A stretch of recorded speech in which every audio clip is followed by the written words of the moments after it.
Nuevamente agradezco a CONEVE por la invitación, a todos por su asistencia en esta hora que no es tan fácil y después de una jornada pues académica tan densa que hemos tenido en el transcurso de la mañana. Vamos a hablar del manejo no inmunosupresor del síndrome nefrótico y este tema voy a hacer mi mayor esfuerzo por hacer una síntesis en los próximos 25 minutos porque en realidad cada uno de estos ítems que les traigo daría para una conferencia completa. Para empezar, vamos a hablar del manejo de los edemas, que creo que es un reto en la práctica clínica cuando nos enfrentamos a los niños con síndrome nefrótico, sobre todo en términos de cuándo o no usar diuréticos, cuál paciente se beneficia, cuál paciente se perjudica cuando utilizamos los diuréticos. Esto, ampliamente conocido por todos, las teorías de la formación de los edemas, no me voy a detener mucho, solo quiero mostrarles que cuando tenemos un paciente underfill hay un exceso en la producción de antidiurética, un exceso en la activación del eje renina-angiotensina-aldosterona, exceso en la activación del sistema simpático con aumento en la producción de noradrenalina y disminución de la síntesis de péptido atrial natriurético. Y en consecuencia, pues aumenta la reabsorción de tubular de sodio y agua y eso es lo que perpetúa los edemas en estos pacientes. En contraparte, los pacientes que tienen predominio fisiopatológico de un overfill, entonces tienen por el contrario supresión del eje renina-angiotensina-aldosterona, supresión de la secreción de antidiurética, de la activación del sistema simpático y en consecuencia de la producción de noradrenalina, pero aumento en la síntesis de péptido natriurético atrial, lo cual induce disminución en la excreción urinaria de sodio y de agua, y eso es lo que favorece finalmente, en ambos casos, la formación de los edemas. Cuando uno revisa cómo evaluar al paciente para saber si tiene contracción o sobrecarga de volumen, pues en general esto es lo que a uno le mencionan, que un paciente overfill pues tiende a tener menos filtración glomerular, una albúmina sérica un poquito más alta que los underfill y tienden a ser hipertensos también. Mientras que los underfill pues tienen en general una filtración glomerular normal que incluso puede estar aumentada con niveles de albúmina sérica un poquito menores que los otros y usualmente no son hipertensos, por el contrario, pueden tener hipotensión postural o incluso debutar chocados.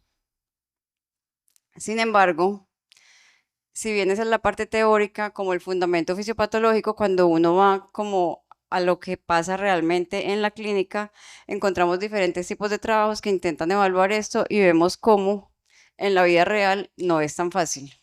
Como independiente, BC es pacientes con contracción de volumen y B es pacientes con expansión de volumen y vemos cómo no hay una diferencia que sea estadísticamente significativa ni en la presión arterial sistólica, ni en la concentración de sodio, ni en la concentración de albúmina, ni en la proteinuria, ni en la filtración glomerular. Entonces digamos que a la luz de la práctica clínica y de lo que nos enfrentamos en el día a día, pues no es tan fácil. No es tan fácil, por lo menos con estos parámetros, saber si un paciente nefrótico en anasarca está sobrecargado de volumen intravascular o no está sobrecargado de volumen intravascular.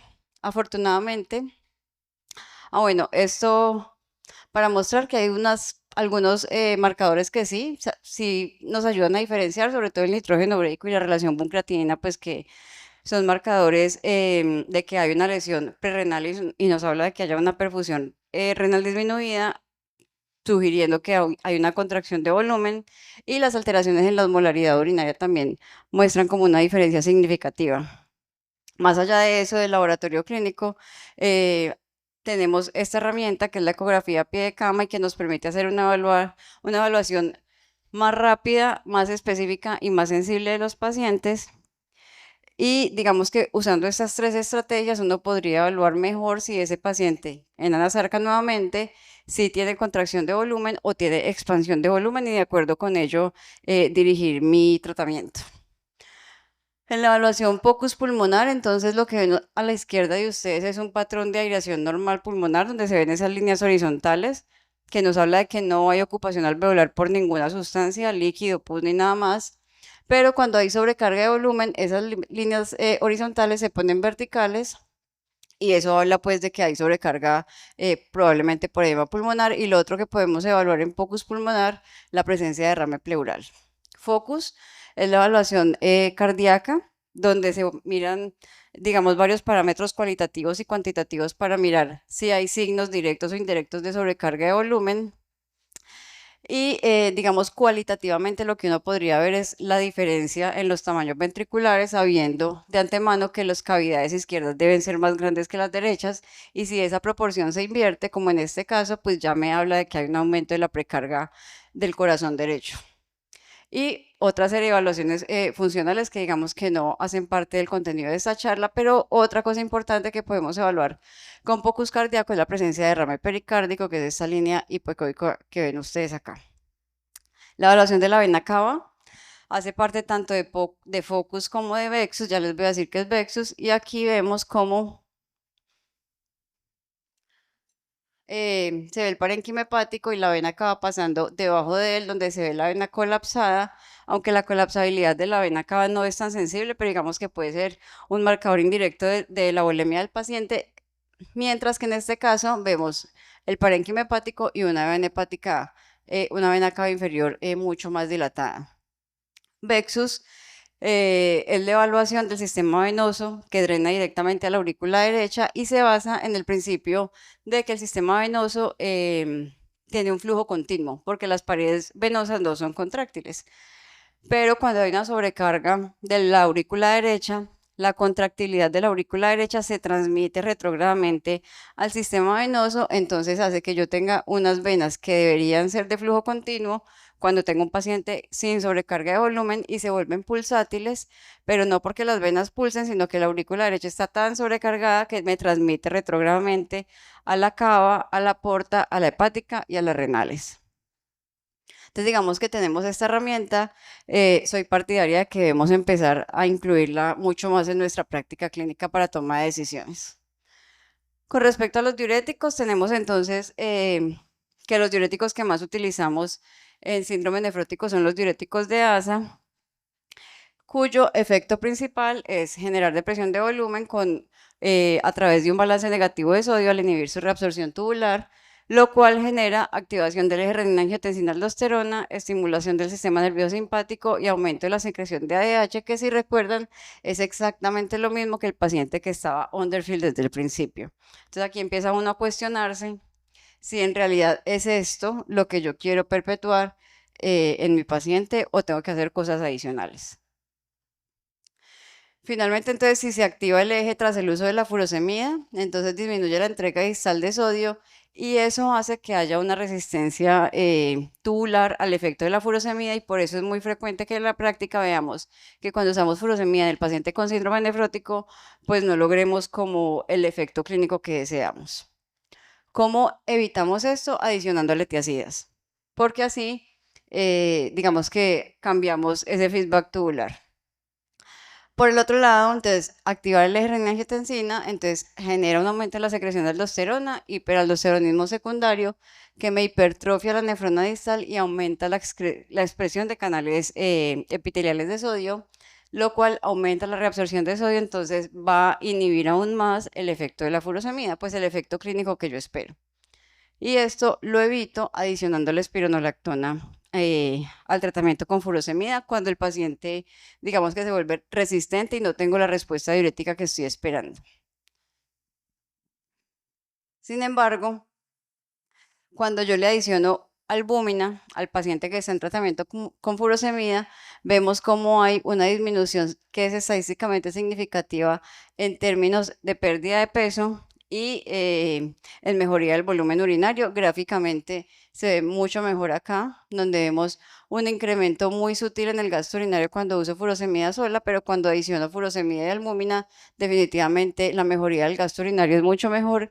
Y esto, en términos bioquímicos, es un reflejo de que aumentar el volumen intravascular con albúmina al 20% me disminuye los niveles de hormona antidiurética, lo cual me habla de que el uso de albúmina con diurético, digamos que de alguna manera corta ese círculo vicioso entre el aumento de las sustancias bioquímicas que me están perpetuando la reabsorción de sodio, la reabsorción de agua y por lo tanto la formación de los edemas.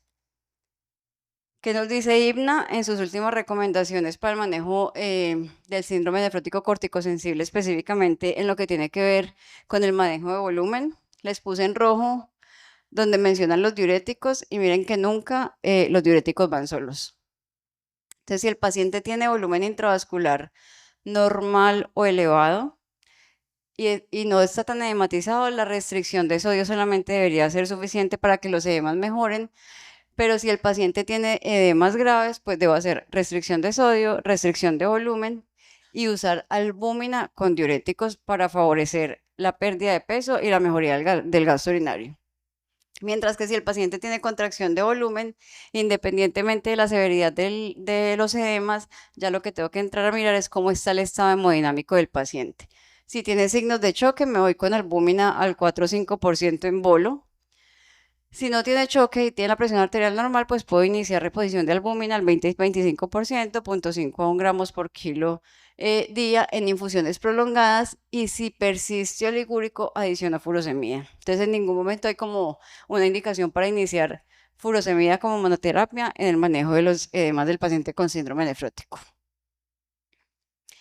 Y esto que me parece interesante, que digamos que de esto se viene hablando hace varios años, pero incluirlo en la práctica clínica es un poquito difícil, el uso de tolvaptan en pacientes con síndrome nefrótico resistente a furosemida, pacientes que no mejoran al tratamiento con furosemida 48 horas después, y ellos definieron resistencia como una pérdida de peso menor al 3% en esas 48 horas, y se ve cómo hay una mejoría significativa en el gasto urinario cuando se adiciona tolvaptan al tratamiento. Las dosis que usaron fueron 0.5 a 1 miligramo por kilo, mejoría en el nivel de sodio sérico sin inducir hipernatremia y sin cambios significativos en la tasa de filtración glomerular.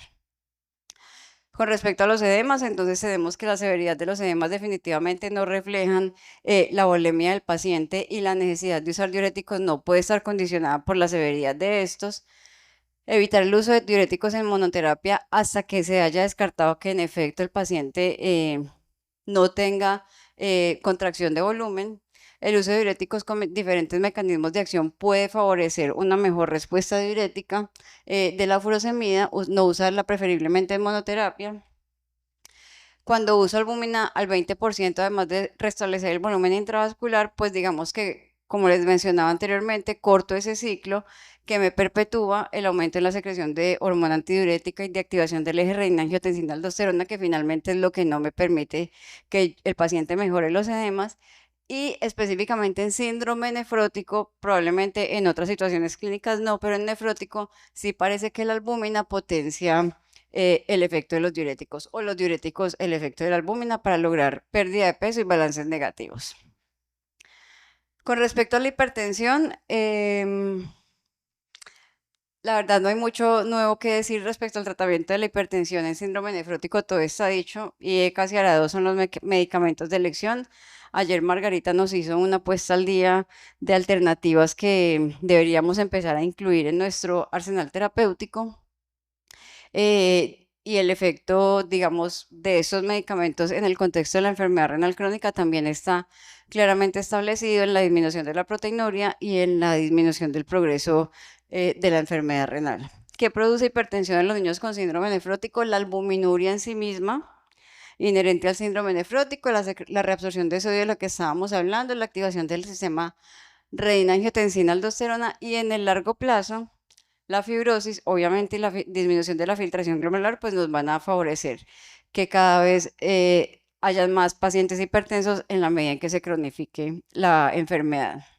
Pero también hay situaciones extrarrenales, como el efecto secundario de los medicamentos en sí mismos, predisposiciones genéticas, factores de riesgos cardiovasculares como la obesidad, que es relativamente frecuente en los niños con síndrome nefrótico y que sabemos que ha venido aumentando con el paso del tiempo, y los estilos de vida que digamos que no son los más saludables en la actualidad: el sedentarismo, alto consumo de sodio, de grasas saturadas.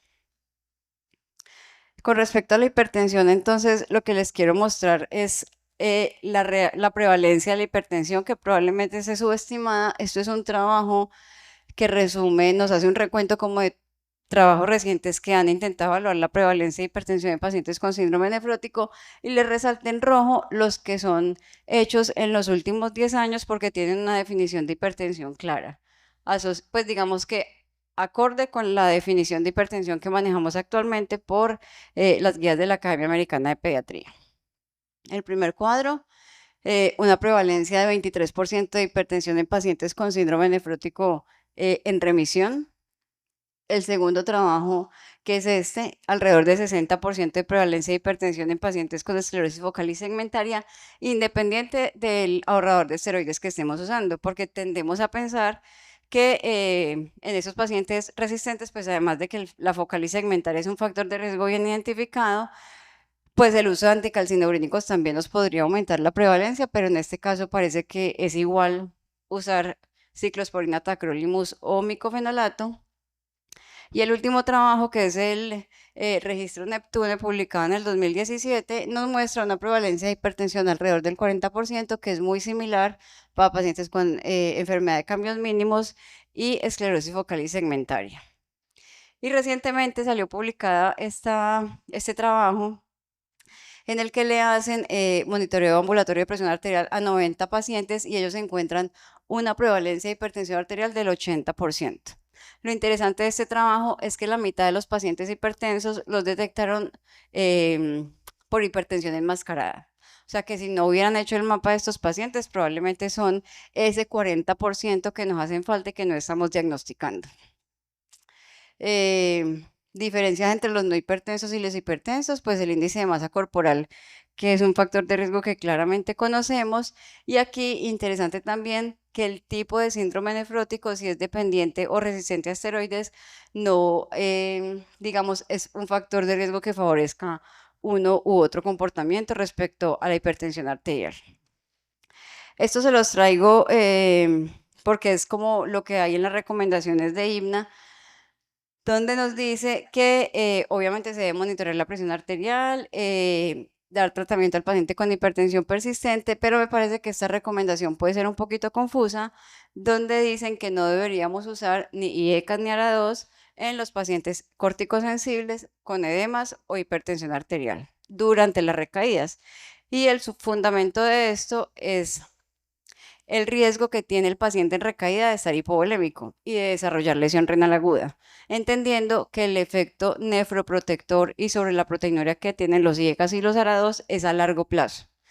El efecto nefroprotector no es en días ni semanas, que es, digamos, lo que dura el tratamiento agudo de la recaída, sino que, digamos, que debemos dar un tratamiento en el largo plazo para poder ver algún beneficio en este sentido y evitar usarlos en el escenario clínico donde, por el contrario, podríamos desencadenar una lesión renal aguda.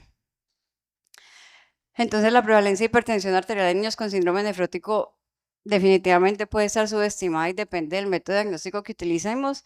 De tratamiento no les traje mayor cosa porque definitivamente no hay discusión. IECA y ARA2 son los medicamentos de elección. Sabemos que disminuyen la proteinuria y en la misma medida progresión a enfermedad renal crónica a largo plazo y definitivamente en el escenario agudo se debe minimizar las complicaciones asociadas a este tipo de medicamentos. Y si la hipertensión es un problema, la dislipidemia pues no es menos importante. Las barras oscuras corresponden a niños hipertensos, las barras claras a la dislipidemia en un seguimiento de pacientes con síndrome nefrótico a 30 meses. Y vemos, por supuesto, que las dos primeras barras son la evaluación basal y en 6 semanas en todos los grupos de pacientes, sensibles, dependientes, recaedores frecuentes y corticoresistentes. Y es esperado, obviamente, que en las primeras evaluaciones pues tengamos prevalencias de dislipidemia muy altas por el mecanismo fisiopatológico conocido de la producción de la dislipidemia del síndrome nefrótico, pero se perpetúa con el paso del tiempo, independientemente de que el paciente reciba esteroides, no reciba esteroides, reciba anticalcineurénicos, entre en remisión o no entre en remisión. En todos el seguimiento a 30 meses, 2 años y medio después del diagnóstico, casi todos los seguimientos superan una prevalencia de dislipidemia del 40%. Entonces termina siendo algo también muy importante. Con respecto a la dislipidemia, esto es lo que nos dice IBNA y les traigo recomendaciones de IBNA porque en realidad CADIGO en sus últimas recomendaciones no hace mucha mención en todo eso de manejo sintomático, sino que se enfoca en el tratamiento inmunosupresor. En las guías de manejo de nefrótico sensible nos dice son anormalidades transitorias, no necesitan tratamiento y en el resistente sígalo a largo plazo y mire, si el paciente no entra en remisión, tiene proteinuria persistente, tiene un nefrótico de difícil manejo y tiene un LDL por encima de 130, pues ahí sí empiece a considerar que ese paciente necesita tratamiento. ¿Por qué? Ayer la doctora Pilar nos mencionaba un término que se llama nefrolipotoxicidad. Y no es más que la toxicidad directa que puede generar la dislipidemia sobre el parénquima renal, porque el exceso de triglicéridos se puede depositar tanto en el mesangio como en las células del túbulo proximal. Y si bien los triglicéridos no tienen un efecto citotóxico directo, sí son una fuente de ácidos grasos libres que generan un estado proinflamatorio permanente que favorecen el daño tubular, el daño mesangial, proliferación mesangial, fibrosis. Pero además, un dato muy importante e interesante es que ese exceso de ácidos grasos libres suprime la expresión de la nefrina. O sea que tener dislipidemia perpetúa el síndrome nefrótico, porque si no expreso nefrina, pues la proteinuria se va a perpetuar y eso va a hacer que los pacientes con nefróticos sean menos sensibles a los esteroides y a los demás inmunosupresores.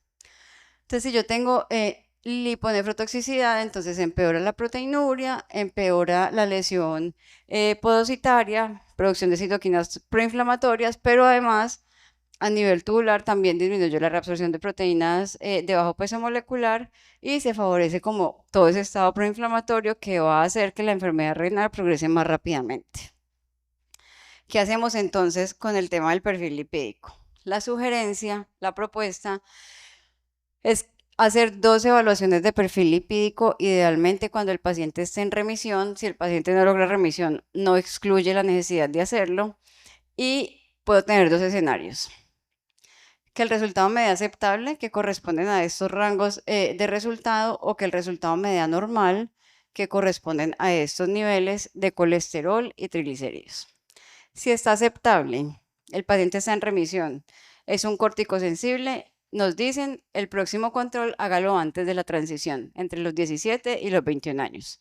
Si es un paciente que no ha sido tan fácil y es dependiente o resistente, contrólelo cada año, así estos niveles de colesterol estén aceptables, así el paciente no recaiga. Si esa primera evaluación me sale anormal, controlo en 6 meses y evalúo factores de riesgo. ¿Cuáles son factores de riesgo? Alto riesgo, enfermedad renal crónica avanzada, hipertensión estadio 2 y obesidad.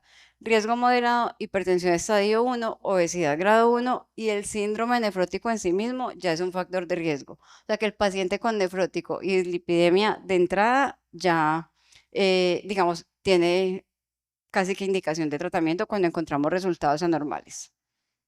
Si en el control de 6 meses me sale aceptable dentro de esos rasgos, de esos rangos, pues yo me vengo para acá y miro si necesito seguirlo anual o si me espero a que esté cercano a la mayoría de edad para hacer el próximo control en caso de que no recaiga. Si me salen altos, entonces la necesidad de tratamiento depende del LDL. Según estos rangos, entonces yo voy a determinar si está por debajo de 190 y el paciente no tiene factores de riesgo, entonces seguimiento cada 6 meses.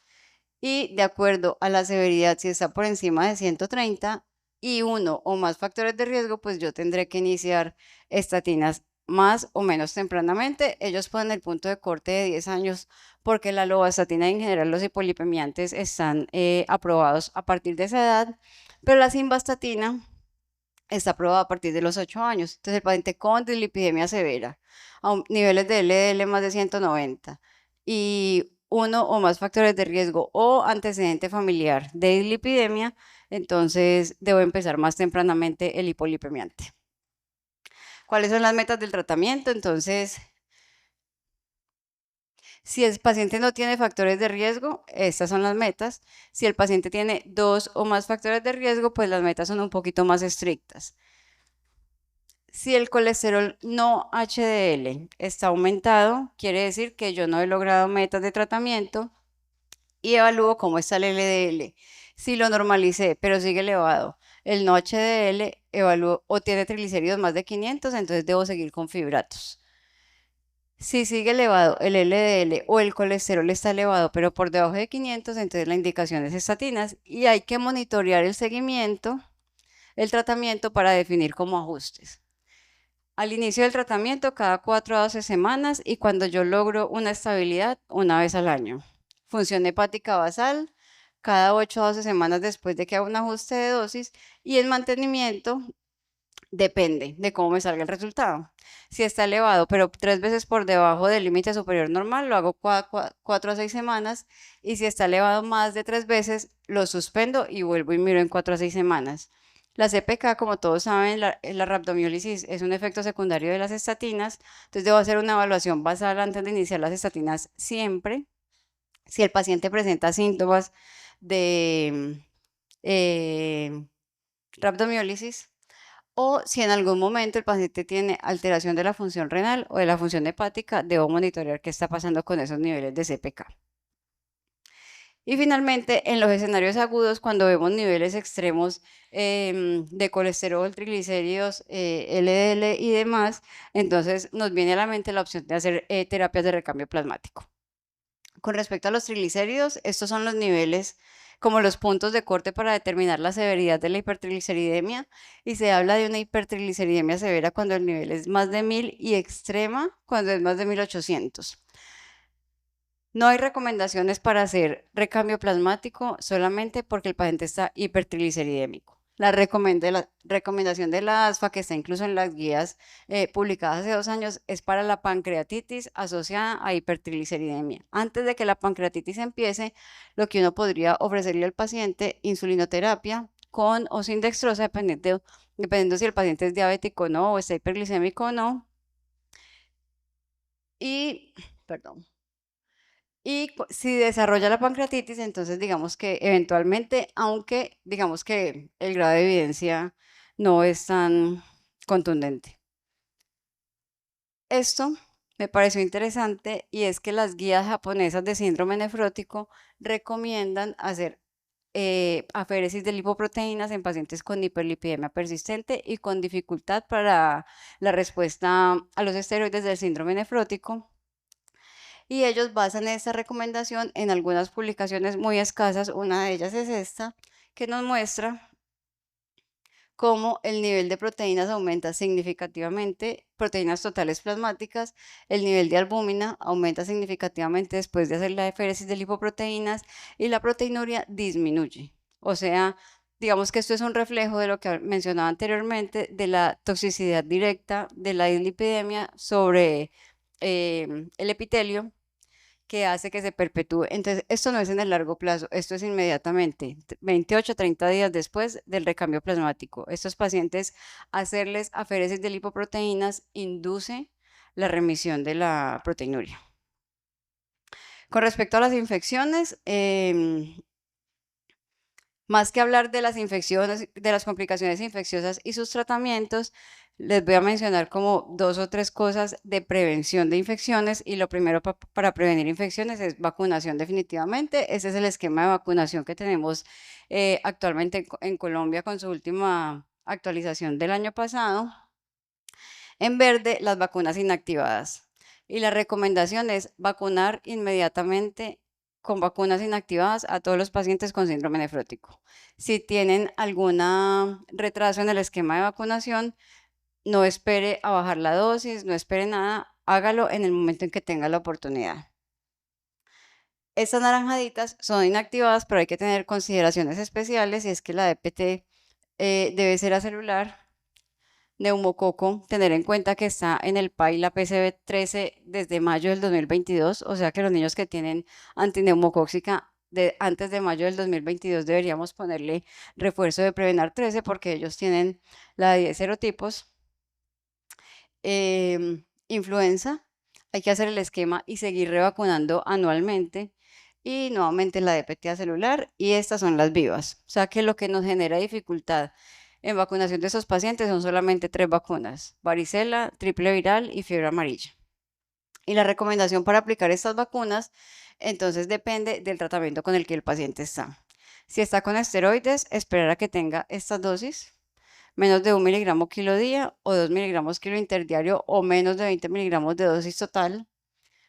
Si está con ciclosporina, micofenolato, ciclofosfamida, 1 a 3 meses después de haber suspendido los medicamentos. Y en rituximab, idealmente el paciente debe ser vacunado un mes antes, preferiblemente más de un mes antes, para que alcancen a tener una adecuada respuesta antes de depletar sus CD20. Y se debe retomar la vacunación 6 a 9 meses después, incluso con las vacunas inactivadas.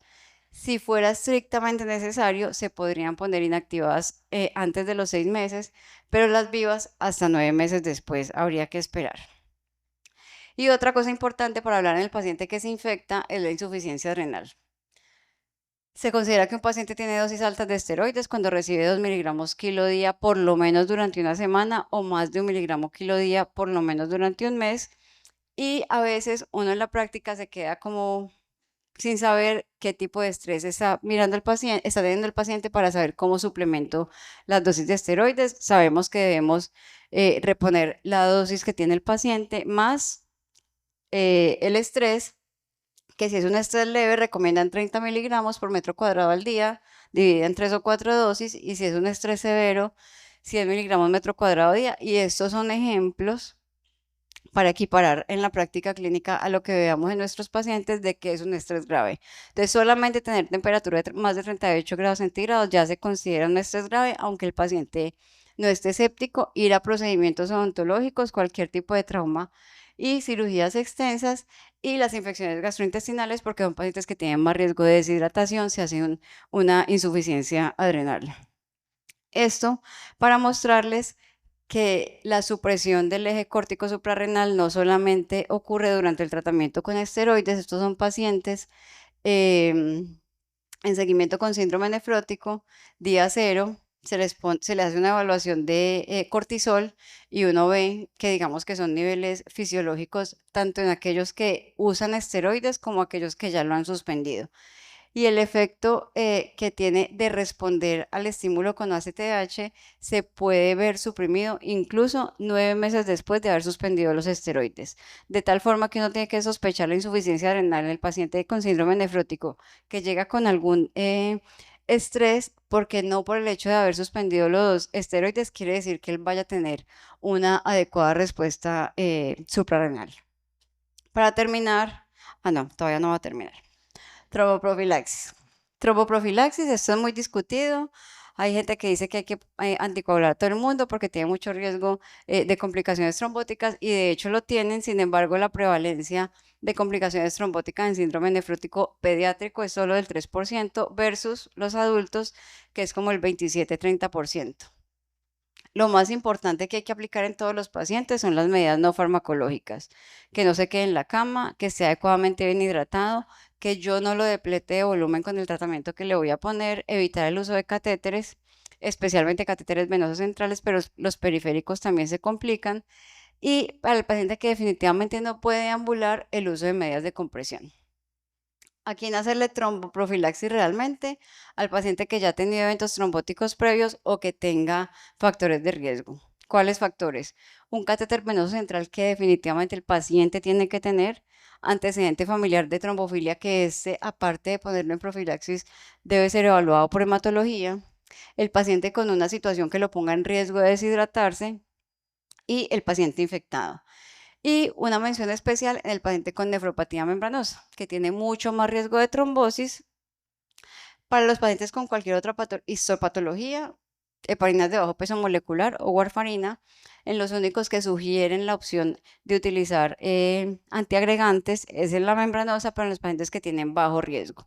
¿Cómo determina el riesgo? Depende del nivel de albúmina sérica. Si el paciente tiene más de 3 de albúmina, en el contexto de una membranosa tiene bajo riesgo, y si la albúmina está por debajo de 2,5, es un paciente de alto riesgo. Entonces, al de bajo riesgo le puedo poner aspirina, y al de alto riesgo lo tengo que anticoagular con heparinas de bajo peso molecular o warfarina. Sin embargo, pues sabemos que esta membranosa no es tan frecuente en pediatría. Y ahora sí, para terminar, dos cositas de nutrición. Sabemos que del alto riesgo de obesidad, no solo por el síndrome nefrótico, sino por los medicamentos que usamos para su tratamiento, y que además la pérdida de micronutrientes, hormonas y proteínas en la orina, digamos que de alguna manera afectan el estado nutricional del paciente.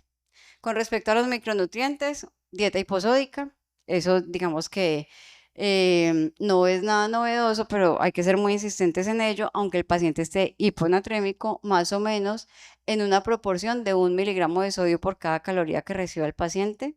Suplementación de calcio elemental, que no se nos puede olvidar, no solamente por los efectos de los esteroides, sobre todo sobre la absorción intestinal de calcio, sino por la pérdida de vitamina D durante las recaídas, por lo cual también deberíamos suplementar vitamina D. Suplencia de hierro, si el paciente tiene anemia ferropénica, si persiste la anemia a pesar de adecuados depósitos de hierro, considerar eritropoyetina para no sacrificar tanto el crecimiento de estos pacientes. Evaluar si el paciente que no responde adecuadamente a la anemia tiene deficiencias de cobre, zinc y vitamina D. Con respecto a los macronutrientes, restricción de carbohidratos, disminuir el uso de azúcares simples y favorecer la ingesta de carbohidratos complejos. Con respecto a las proteínas, no se debe aumentar, no se debe restringir. La idea es que el paciente reciba un aporte proteico acorde a los requerimientos para su edad. Y con respecto a las grasas, favorecer el consumo de ácidos grasos mono o poliinsaturados. Los pacientes menores de 2 años con síndrome nefrótico, aunque tengan dislipidemia, no se restringen y puede consumir leche materna aunque tenga alto aporte de grasa. Y en los mayores de 2 años es cuando empezamos a hacer restricción de la grasa en la dieta. Idealmente debe ser menor del 30% del aporte calórico, debe ser derivado de fuentes grasas. Y de grasas saturadas, si el paciente tiene dislipidemia, debe ser solamente menos del 10%, y si el paciente no tiene dislipidemia, menos del 10%. Esto no es solamente en el episodio agudo, sino en el seguimiento a largo plazo, y el aporte de colesterol no debería superar 200 miligramos por decilitro en el paciente con dislipidemia, por día, perdón, con dislipidemia, ni más de 300 en el paciente con perfil lipídico normal. Entonces, definitivamente, el síndrome nefrótico es una condición que es compleja, que compromete al paciente no solo, no es una condición limitada al riñón, compromete al paciente en todo su sistémicamente. El tratamiento requiere un enfoque holístico y no limitado a la inmunosupresión, porque el afán siempre es corregir la proteinuria y en consecuencia pues todo lo demás va a mejorar, pero mientras la proteinuria mejora debemos ir haciendo las demás intervenciones para mitigar los efectos deleterios sobre la salud del paciente. Y las intervenciones que hagamos no solamente deben mejorar los síntomas, sino evitar que generemos complicaciones como consecuencia de esas intervenciones. Muchas gracias.